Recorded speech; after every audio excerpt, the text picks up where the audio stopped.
Hello, this is Robert Rickover at Body Learning, and today my guest is Eileen Troberman, who is an Alexander Technique teacher in Encinitas, California. That's near San Diego.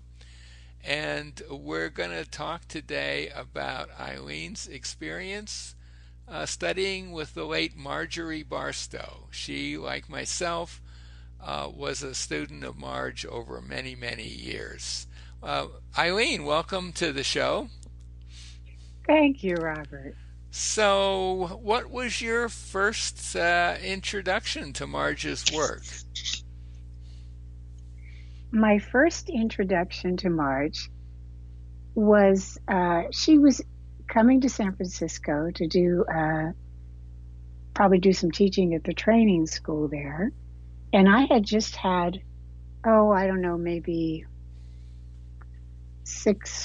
maybe 4 months of private lessons. And I was taking 3 lessons a week because I wanted to learn fast. Mm-hmm. And, and of course I was thinking I was improving a lot. And I was told that she was coming and she was well worth going to. She was having a public workshop and it would be well worth going to that.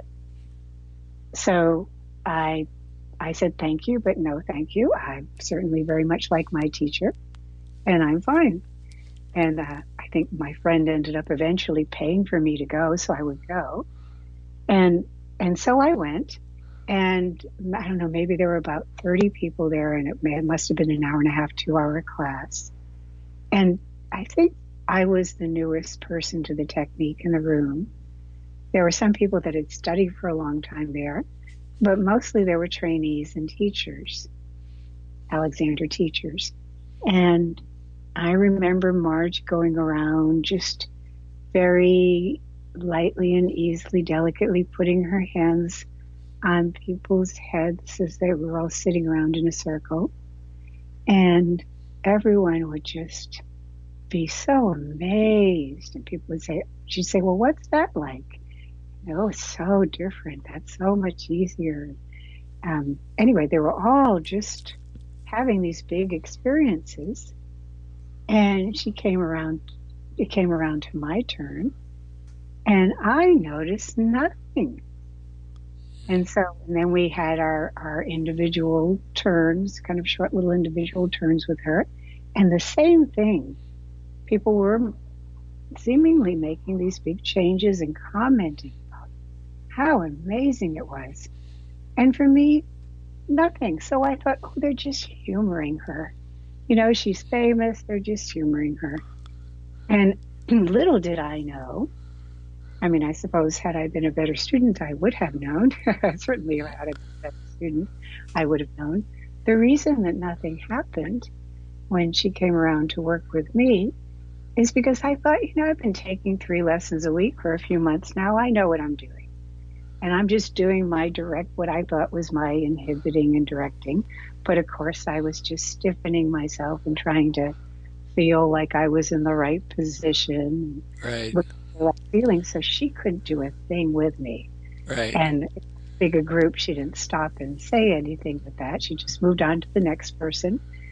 But I heard she was having this, this was in the winter, I think maybe the winter of 78, and I heard 78, 79, and I heard she was having a workshop in Nebraska. She did each year in the summer, in June, and it sounded like summer camp.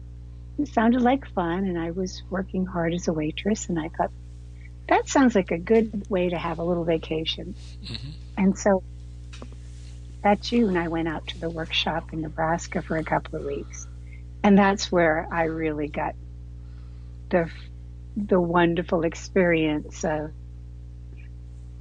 Marge's hands and of noticing that I was holding myself in a position and looking for a feeling. Not that went away then, but I did start getting a glimmer of that, even though I still was trying to ask Marge and everyone, well, but where should it be? Even though they were telling me, oh, no position, no feeling. I still thought, well, there's something they're just not telling me. Mm-hmm. And they probably know. But anyway, I still had just an amazing experience. Right. watching Marge, and Right. then and experiencing also her gentle touch. It was one of those big workshops where there were probably 80 people or so. Right. And Yeah. I started to learn how to see, which was pretty amazing also. Hmm. See what was going on with other people as she was working with them. No, just how to see. I think I'd have my eyes closed. No, only kidding. No, see other people.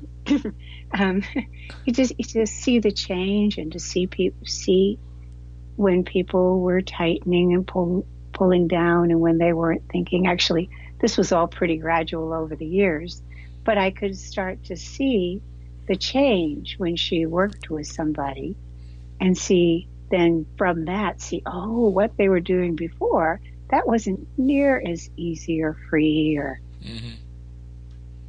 Did she ever address specifically with you your pattern of helping her out, as it were, that got in the way?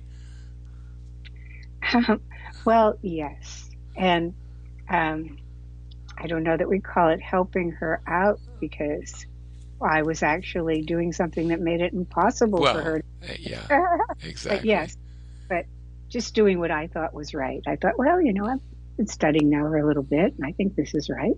Right. And not for a very long time. Hmm. And if we want to skip way over to many years later, Hmm. when I had been teaching and for a while and moved out to Nebraska to work more with Marge, I had worked with her over the years, probably maybe a total of 8 weeks, Hmm. 8 weeks out of the year when she'd come to San Francisco or wherever I was living. And then I go out to Nebraska for the winter and summer workshops. And, um, and even as I would assist her in teaching at the workshops, the winter and summer workshops, particularly the summer where she had us break up into small groups. Hmm. As, as I became a teacher, I would be one of the people that had a small group and assisted her in teaching, and a couple of times assisted her when she traveled some other places where I was. And she was doing workshops there.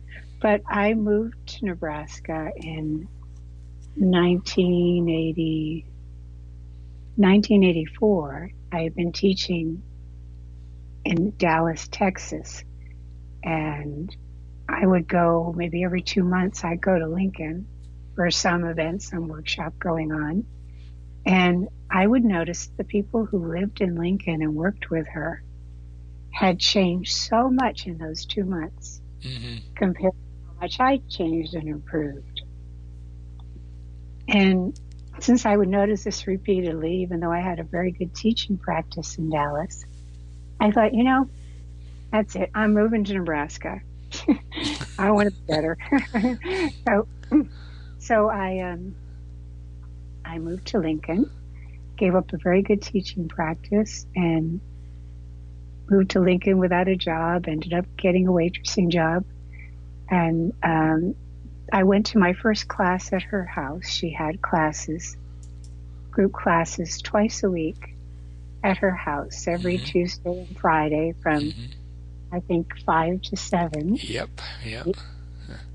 And I moved when I moved there. I was so excited to go to her class at her house because I knew just about everyone in the class. Maybe there were average 10 people per class. Hmm. And, and some had become very good friends over the years. And I was so excited before I went to the class. I organized a dinner for everyone afterwards. We were all going to go out somewhere for dinner. And here I was living now in Nebraska, going to my first class at her house because I'd always gone to these other workshops. And in the classes at her house, we got quick turns, and then we get usually maybe two regular turns throughout the 2 hours, Hmm. regular individual turns. And I was so excited when it was my turn. I was like, wow, I'm going up for my first real turn with Marge at her house, living in Lincoln. And she put her hands on me. I can't remember. She'd always say, what do you want to do? Or what would you like to work with? Often I pick working with my voice or reading or something. So I thought, okay, I'll read. And just because that was an easy way for us to work with our voice, we'd pick up a magazine or a book lying around and just read that out loud. And so I started to do that. She put her hands on me and she took her hands away very quickly. And she just looked at me and she said, "You're not thinking." And I thought, what's she talking about? What she called thinking was doing our constructive thinking, sort of similar to giving our directions, only a very practical, kind of concrete way of delicately letting our head lead and our body follow. And anyway, so she said, "You're not thinking." I said, "Oh no, I'm thinking. I really, because I was really thinking." But so what I was thinking about, I think, really wasn't just those simple directions. I was thinking, can I feel what her hands are telling me? And can I feel where she would move my head to? Like, okay, that felt a certain way. Now, what is that? Can I tell how that's different than before? Is that tilted a little more forward? Or now is that, it always felt easy. Is that, it always felt, in all those years before, I always had wonderful big experience and ease and gained a lot from working with her. But this time she just put her hands on, took them down, and just said, "You're not thinking." And as I argued with her that I was, she said, she just looked me in the eye and she pointed her finger at me, shook her index finger, and said, "You're not thinking. You're looking for a feeling, and you're looking for a position." Oh, yeah. You're not thinking. Yep. And she was right, but I thought, it's so subtle, and I'm just kind of noticing the effects of what she did. It's not really the same as that looking for a feeling or a position, maybe, but it's so slight. What's the big deal? In my mind, I certainly didn't say that. Yeah. But I'm thinking, and who could notice? How could she notice? I don't know. Anyway, so she said, and she'd say, and she'd point over to my seat. She'd say, "Go sit down and think about that." And I was like, she can't mean for me to sit down now and lose my turn. But sure enough, just go sit down and think about that. So I go over and I'd sit down, and then she'd look at the class and she'd look around at everyone, kind of gather everyone in her sight, and she'd say, "That's a good lesson for all of you." That's a very good lesson for all of you. And these friends of mine that I'm going to dinner with afterwards, they're nodding their heads in agreement. And I'm thinking, they couldn't have seen that. It's so subtle. I'm sure they didn't see it. They're just agreeing with her. And I was just so disappointed that they would do that. These are my friends. Can't they just say, "I don't know, I didn't see that"? Anyway, so then the next round of turns in that same class, same thing. Go up for my turn. She put her hands on me and take them away right away. "You're not thinking. You're looking for a feeling, and you're looking for a position. Sit down, think about that." And then again, did you all notice that? That's a very good lesson for all of you. And again, they're nodding their heads. So I didn't get a turn that class. Yeah. And then I organized that dinner for my friends afterwards, and it took me probably 10 minutes to not be angry at them, to just smile as warmly as I usually intended. I thought, how could they just agree with her on that? I was thinking, even though, sort of thinking and trying to notice what changed and where it changed to, in quotes. And so, okay, well, that was my first class there. Then the next class that week, of the 2 classes in the week, same thing, each turn. Same thing. She put her hands on me at first. I'd get my turn, but immediately she'd take her hands off. You're not thinking, you're looking for a feeling, and you're looking for a position. Sit down and think about that. And then this went on for each turn I had in each class for just about 3 weeks. And after about 2 weeks of this, I thought, wow, I'm the only one in the class she's not working with.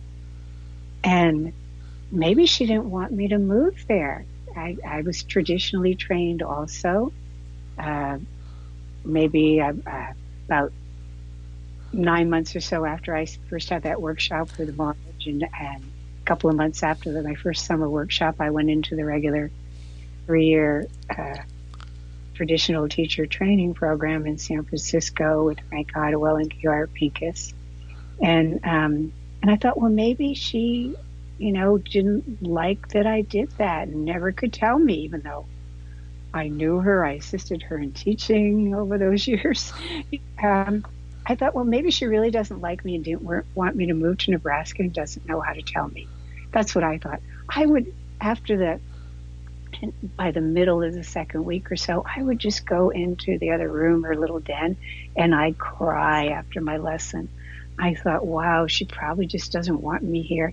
And every time after my lesson, she'd say, do you all see that? That's a very good lesson for all of you. And they'd all nod their heads. And I was still always mad when I first go out to dinner with my friends, thinking, how could they betray me this way? They couldn't see that. Yeah. And so at the end of the third week, I thought, all right, she's not working with me. I've got to try something different. And I thought, well, I'll do what I think she's asking me to do. But she was pretty tough, as you know. And so I thought, well, if I do what she's asking me to do, which is just think, she's going to then just yell at me and say, you big lug, now you're not doing anything. Move. That's what I imagined. She didn't do that. But that's what I imagined. But I thought, well, it's one of my choices. Yeah. So I got up for my turn and I just did my thinking, and that was it. I didn't do anything else.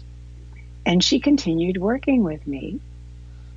And she'd say, good. She said, she'd encourage me. But I felt nothing. And I always felt so much when she worked with me all those years before, all that tremendous amount of time. When she worked with me, I always felt a big change. Mm-hmm. Lightness and ease and freedom and just so many things changed. Voice would change, all kinds of things. And here I felt nothing. But I was so glad she was working with me. I thought, well, at least she's working with me. Mm-hmm. But even though she says it's good, I can't be following her because I don't feel anything. And so I had my full turn. I had worked, I think, with reading out loud again to work with my voice. And I sat down at the end of my turn, not because she told me to, but because that was the end of my turn, finally. Finally, I could sit down because I had a turn. Yeah. And somebody asked a question on the other side of the room. And so I just turned to look at who was speaking. And that turn was like nothing I'd ever experienced in my life. The turning of your head? The turning of my head and my body. Just the turning to look at that person. There was nothing in my entire experience of Alexander that even came close to that. And it was so different than what I had experienced before as the ease and the lightness and the freedom of the technique. It was nothing. I was air turning.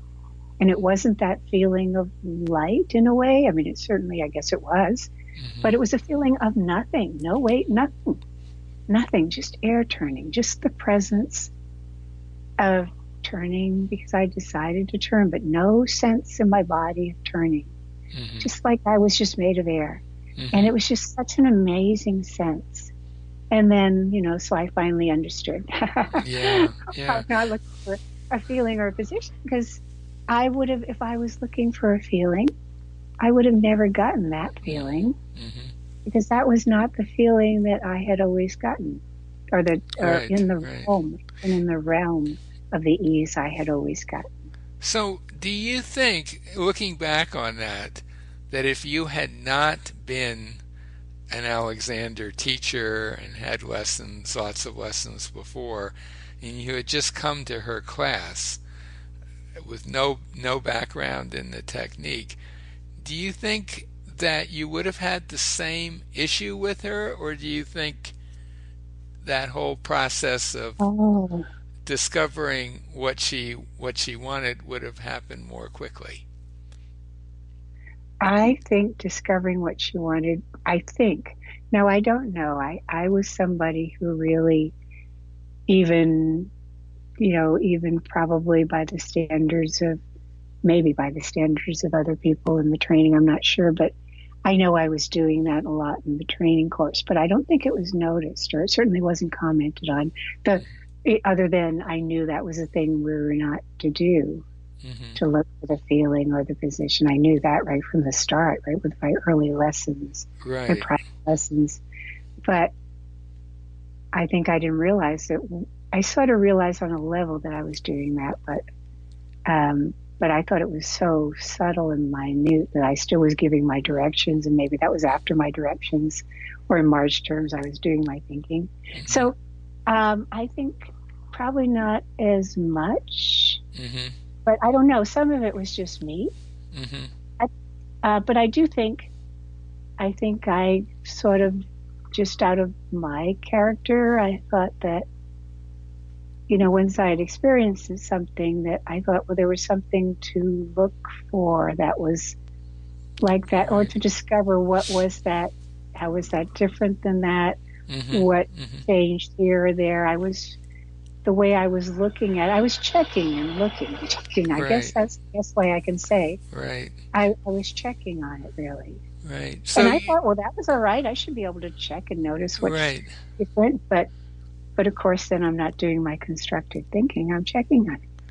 Right. It's so interesting because my first experience with her, I was halfway through a training course, and I didn't have your problem because I had never ever felt anything during a lesson with anybody. And it was only sometime around that time or shortly afterwards on the training course that something happened that I actually sensed during the lesson. Of course, I sensed a Oh, lot of stuff outside of lessons. I mean, but it never actually occurred to me that one would notice something during a lesson, which ah, says something about me, I suppose. When I first started teaching, I was astonished that people would notice changes right away because I never noticed a single thing during a lesson. Not a single thing, with many different teachers. So until roughly halfway through my training course.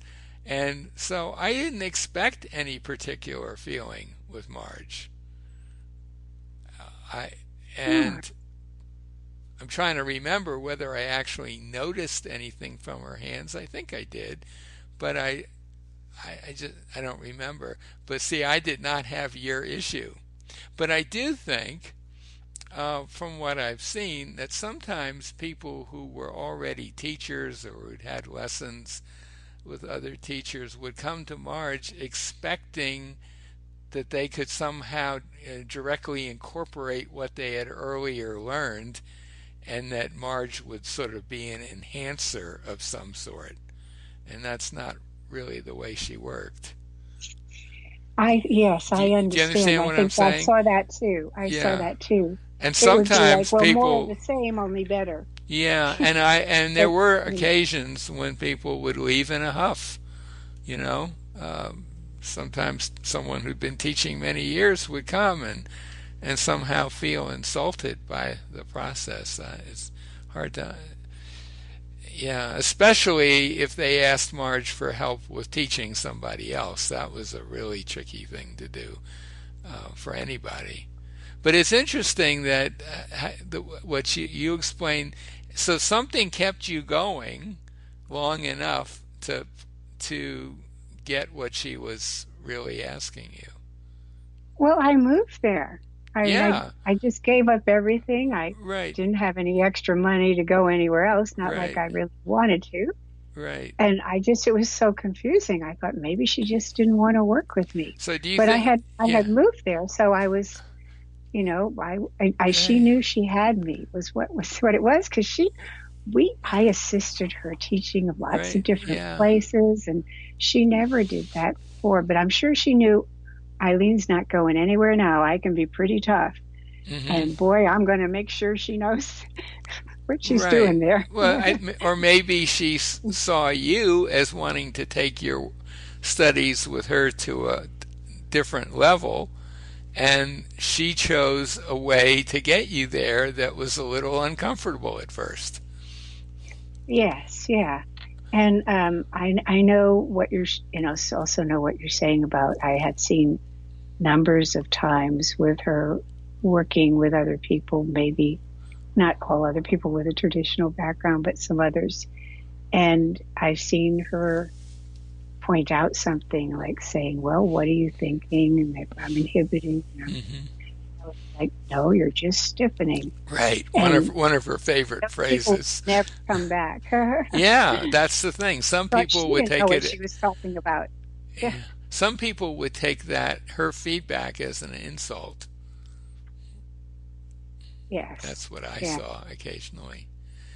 Wow. So once you got what it was you, at least to some extent, what it was you've been doing to get in the way, did things go pretty smoothly after that?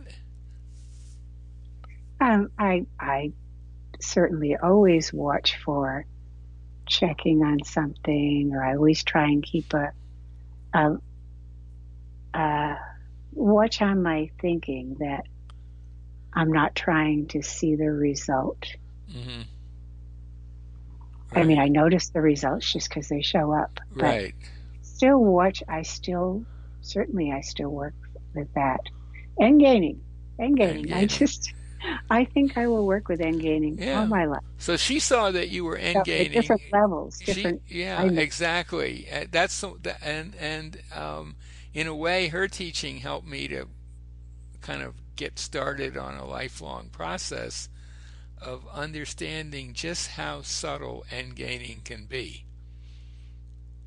It's Yes. amazingly resilient as a phenomenon. It just takes different forms and becomes it becomes really subtle, like the teeniest little expectation of something when you either working with a teacher or working with yourself. And I think that's, I think she had somehow largely gotten past that, or past it more than most people, and she was kind of helping everyone to get that that was a problem and that it's something they needed to be very vigilant about. Yes. Absolutely. Yeah. And I could see a number of the people uh, that had just had the experience of working with Marge, that hadn't had the more traditional Alexander lessons, Hmm. that it was just so much easier for them. I think you mentioned it just a little while ago in our conversation, or you asked about it. But yes, I could see that they didn't tend to do that. And yeah, they would just think, okay, well, I'm doing my thinking or not, and Marge is going to help me with this as I'm doing my thinking. Yeah. I think I, in some way, was used to really just taking the feedback from someone's hands, from their Hmm. direction, and just sort of really putting almost more on that, instead of that being an aid to what I was doing. Right. Right. So like I said, I wasn't expecting any feeling.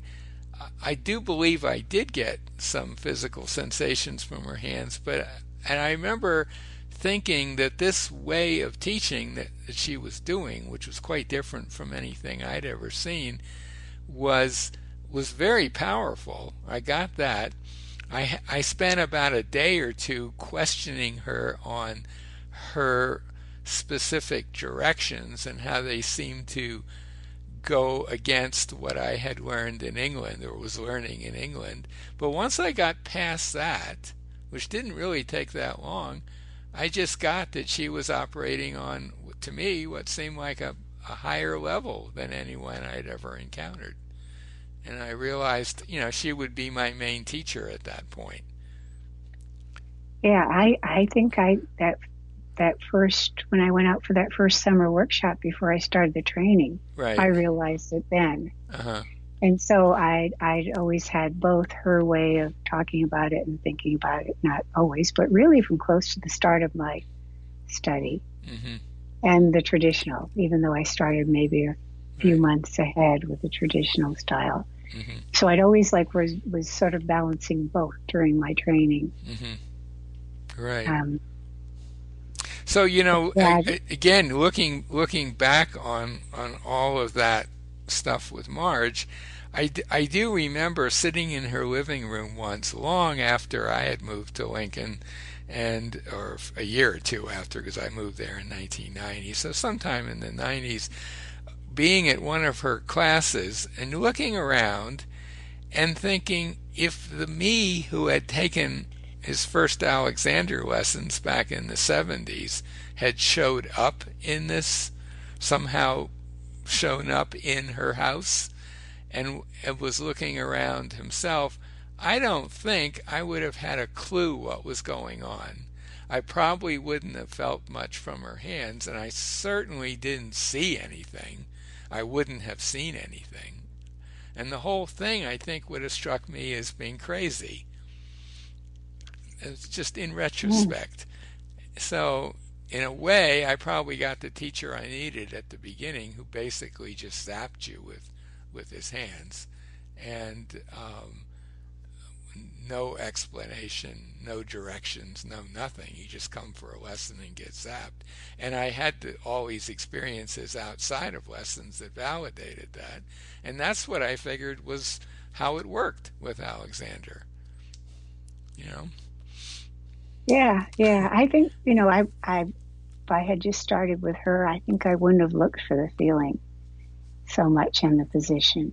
Yeah. I think part of it, as we're talking, I'm thinking that some of it is, and just in my nature again, would be that I thought, well, I'm supposed to, in a traditional sense, I'm supposed to be inhibiting. I mean, Mm-hmm. not when I work with Marge, but before, what I had thought in the beginning was, well, I'm supposed to be inhibiting Right. and thinking my directions, and the teacher is going to give me something through their hands. Right. Whether they're going to move me, take me out of the chair, or take me into the chair, or whether I'm just going to take in the direction from their hands. And I think that taking in the idea that I was to take something in from their hands, in a way, was that looking for the feeling. Where I Right. think Right. Marge had a lot of wonderful direction in her hands, but she used them as you were thinking to just add to that thinking. Mm-hmm. Right. Right. Well, since you mentioned the term inhibition, um, I don't know whether you were there at the summer workshop where somebody asked her why she never talked about inhibition. Do you happen to remember that? And Well, her I answer was at was, numerous workshops where people asked her that. "Oh, Yes. I remember once. It was one of the summer ones. There were over 100 people in the room, and people were dozing off. But when that question was asked, everyone I sprung, remember the answer. sprung. The answer was, "That's all I That's ever talk all I'm about." doing. Yeah, Yep. that's all I ever talk about. And then there was a Yep. very long pause, and then she elaborated on that a little bit, saying, "Well, if inhibition is not doing what you don't want to do, then doing something else would essentially take care of that." I mean, it's something along that line. So, but that was, and I suspect, and well, I know, still is a criticism of Marge by some people, that she left out inhibition, and I would say not at all, but she didn't use that term. Would you like to elaborate on that a little bit? Sure. My experience of working, of her inhibition, of understanding inhibition from how she taught would be because she expected us to do our own thinking, to just make our decision ourselves Hmm. about what we were going to do and have that clear in our mind what we were going to do, as opposed to waiting for something. And if we started to end game, Right. if we needed to inhibit what we were doing, if there was something that was actually throwing us into downward compression that was endgaming, Hmm. she would easily just put her hand on us, maybe just touch our chest or something, and she would stop us. Not Right. stop us by like holding us back and restraining us, Right. but she would just, that little clear touch was stop. Right. And And then sometimes it she would had be us do just our a thinking again. little clear statement of some kind, Hmm. you know? Um, It's like, yeah. what are you thinking? What are Yeah. you thinking right now? Tell me. What are you thinking? Tell me as you do it. Right. Yeah. What are you thinking? What are you doing? And Yeah. that's not something that I can remember ever hearing from any other teacher. Uh, I mean, now maybe, but at the time, that was a totally uh, unexpected thing to hear from a teacher working with me. Yes. What are you Yes. thinking? I mean, that was a brand new thought, as it were. What am I thinking? Yeah, Right. So they might yeah, tell you what to think, or, and so, okay, you give your directions. You say, allow my neck to be free, to allow my head to go forward and up, to allow my back to lengthen and widen. yeah, So they might tell you what to right. either think to yourself or say, but it wasn't, what are you thinking? Yeah, exactly. So, yeah, it wasn't hearing that, rephrased in our own language, and to know exactly what we were thinking at the moment in an Well, honest run through of that very moment. right, yeah. Or sometimes she would ask someone what they were thinking, and they would recite some traditional Alexander things, like, my Yes. neck is free, whatever. And she would say, but you're not doing it. Yes. Yes. Or even if they would maybe say they were saying things in her language Right, so at the time, exactly. whatever She the would, time was. yeah, and that I'm would happen. delicate. I'm going to delicately move my head so my body Exactly. can follow. Yep. And she said, "Well, why don't you do that? Why don't Exactly. you do that then?" Yeah. Yeah. Exactly. Exactly. and So, and another, yeah. Marge has been dead now over 20 years.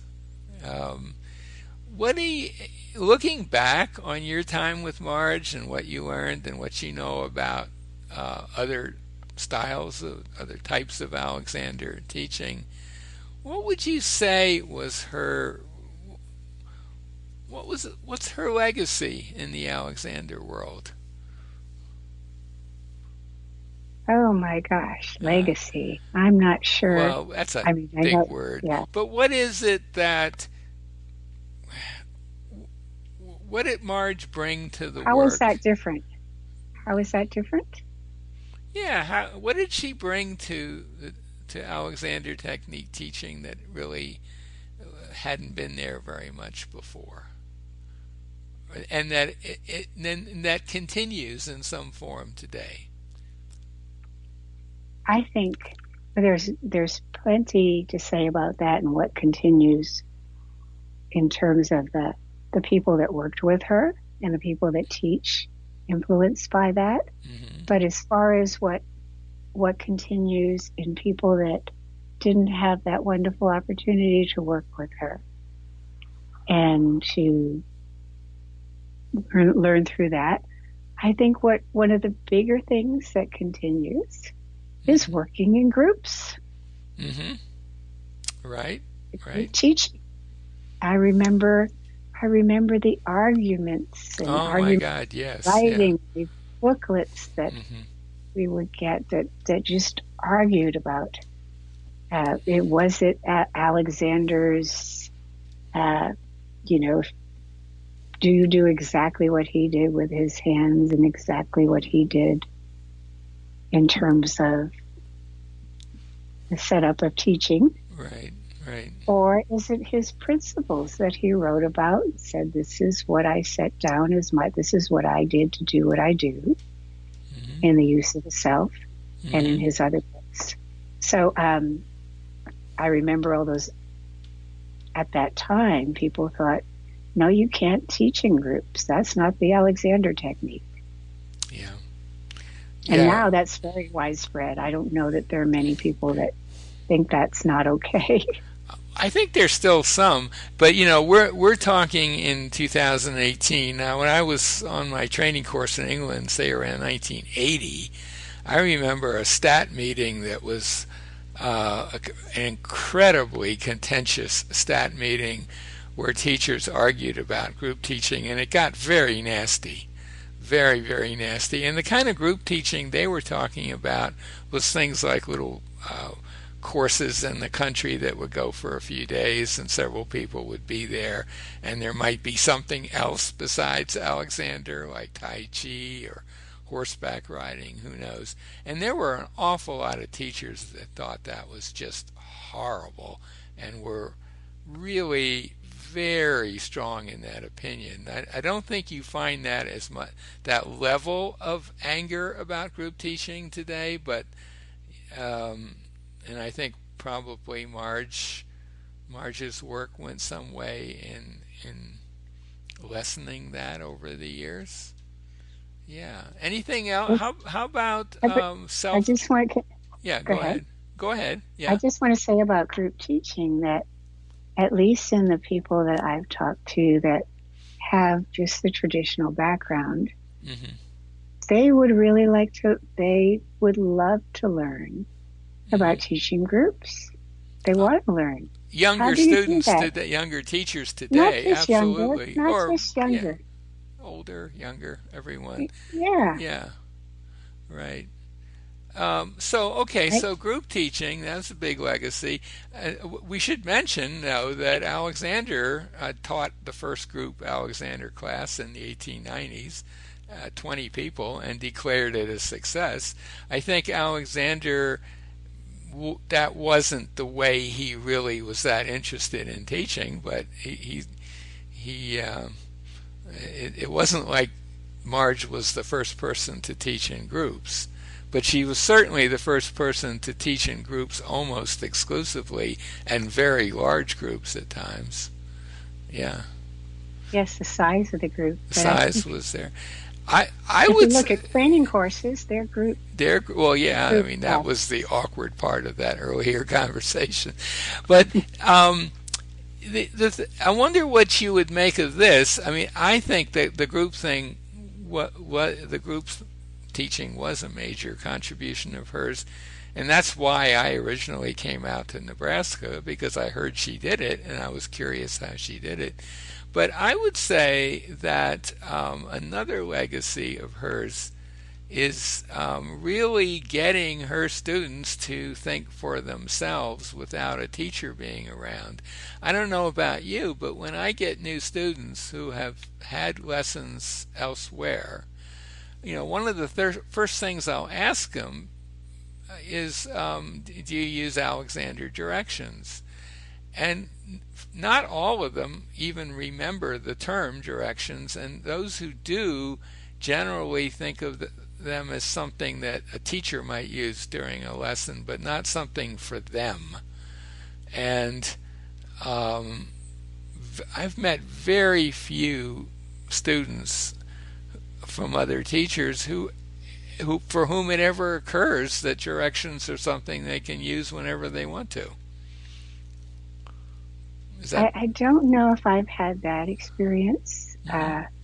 but from my own experience and what I've seen in not all others, but what's easy to happen in some others is that you just get a feeling from the teacher, Right. and you think, okay, that's the feeling I should have. Right. Try and remember that because you weren't doing your own thinking. So you're just, what you have is that feeling. What changed and how does it feel? And the desire quite often to keep that feeling. Now, this is not everyone. Right. Not There are everyone. people that really, sincerely uh, do just do the inhibiting and directing on their own. But yeah, it's easy just to go for that feeling. But Marge's style of even when training teachers was so different when she worked with teaching. Hmm.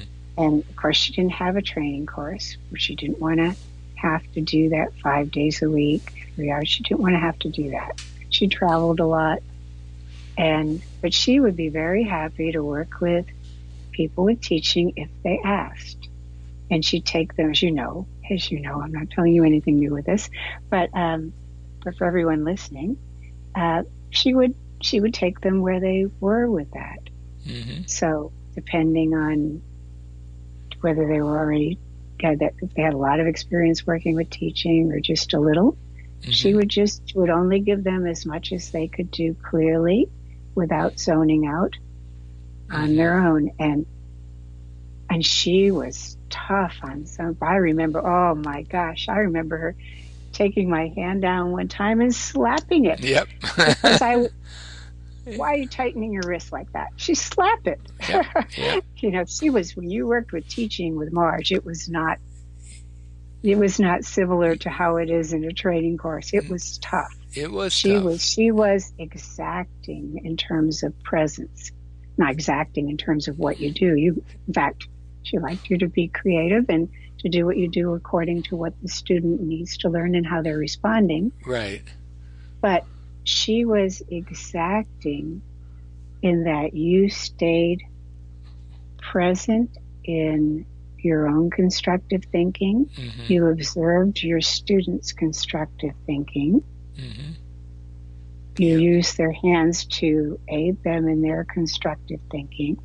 Right. And if you zoned out, or since we were working with teaching in a group situation with people watching, like in a training class, Hmm. but if you mumbled to the person Hmm. you're working with in the center of the room, like, oh, what do you think? Should we do this or whatever? She Right. just like, sit down. That's it. If Yeah. you can't have the constructive thinking to let your voice be able to resonate to at least encompass the people in the room that are listening, you're not doing your constructive thinking. You're not present, and you shouldn't be putting your hands on somebody like that. Right. And she wasn't real crazy about teachers who didn't do any speaking to their student. I remember that. Right. She used to say, "Don't you ever talk to your students?" And yeah. What do you want them to learn? What do you? Yeah. Exactly. Exactly. So, is there anything else that you want to talk about regarding Marge's teaching? Um, anything? Ah, gosh, I'm sure there's much more I could say, but I'm not picking out a particular time or Yeah. situation to talk about. Well, maybe this would be a good place to stop, and we could always do Oh, a follow-up interview later. I do. There is one more thing. Yep. I do remember um, Marge would often seem to not answer the question you were asking when you asked her a question. Laughing, you know it exactly what I Yep, I mean. know exactly what you mean. You know, and you would get this answer. You'd think, well, she doesn't understand my question, but Yeah. it was the answer to your question. It's just what you needed to learn at that time, Yep. and it was just, it would just certainly for me, it ended up. I'd think, well, wait, you don't understand. I wanted to ask about this when and whatever it is I needed at the time, she would work on my lengthening my vowels a little bit or opening my jaw more freely as I spoke. Hmm. And so I'd say, well, Marge, when I notice what I'm doing with she'd say, brown. Hmm. And I think, what? Marge, but when I was noticing before, when we cow, Hmm. and be like, oh, no. And she just, no matter what I said, she'd do that until I repeated those things and let my jaw open. But there were many other times, whatever the question was, she'd answer it in the way that really was the answer. Oh yeah, sometimes That, she'd actually answer. I remember once asking her, while it was still on the training course, what she thought about the whispered ah. We were coming back from lunch, and she said something like, "Oh, Bob, you don't need to know about that, or it's not important," or something kind of very dismissive of it. And the next day in class, someone asked her the same question, and she went on about it for about 10 minutes. And I just thought, wow, that's interesting. Who knows what that was about? But she could be kind of roundabout in that way, for sure. yes, I remember I went to Australia and New Zealand with her one of the times that she went there Yep. and assisted her. And we had a day off and we were staying in the same apartment. And she said, "You're going to do whispered Oz all day." And I hated whispered Oz. I hated them. I mean, I can't tell you because I had such tension in my jaw from some joint damage and my bite being off. So I thought, well, my tension is not there because I'm tightening. It's there because there's damage, and my bite's not right. Anyway, so I hated these whispered Oz. And she said, "You're going to do them all day." And it was horrible. But soon enough, after a while, a couple hours of doing them, that jaw tension actually went away. It Right. wasn't just because there was some physical impediments. It was me tightening despite that, Yeah, or I along think with that. Marge was a very good judge of what When to was do what? useful to say to a particular person and when to say it and how to say it. And so people would get frustrated, but she had her reasons, and I think we can agree she was an amazing teacher. Mm, just incredible. I She, just felt so lucky. I am so yeah, lucky yeah, that I got to work with her. yeah. That's exactly my feeling too. Well, maybe we should bring this to an end. What do you think? All right. So Let's come up my with more another time. Yeah, yeah. So my guest on this podcast has been Eileen Troberman, an Alexander Technique teacher in Encinitas, California, not too far from San Diego. I'll put a link to her site by the interview if anything intrigues you and you want to take lessons with her. She's available. I'll also put a link to a site where you can learn more about the Alexander technique, and bonus, a link to a site that's all about Marge Barstow, and has lots of other interviews, videos, photos, you name it. Thanks, Eileen. This has been great. Thanks, Robert.